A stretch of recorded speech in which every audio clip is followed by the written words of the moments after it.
अरे डायरेक्ट भाई मैं उधर रिक्शा भर रहा था ईमानदारी से, वो आके डायरेक्ट पुलिस वाला कान नीचे बजा, मेरा फाट माँ बहन की गाली देने लगा। मैं ये बोला, एरिया कौन सा एरिया? ये बैल बाजार, कल्याण बैल बाजार है। बैल बाजार। हाँ। और क्या कौन मारा तुमको ये? वो एक हवलदार था, हाँ। टाकी वाला, वो आया डायरेक्ट मेरे को कान नीचे बजा, बोला चल निकल इधर से, माँ बहन पे गाली देने लगा। मैं बोला क्यों परिसरात प्रवासी घेत असताना एका रिक्षा चालकाला पोलीस कर्मचाऱ्याने मारहाण केल्याचा आरोप करण्यात आला आहे।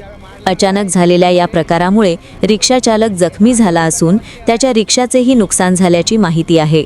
या घटनेनंतर परिसरात तणावाचे वातावरण निर्माण झाले असून स्थानिक रिक्षा चालक आणि नागरिकांनी संताप व्यक्त केला आहे।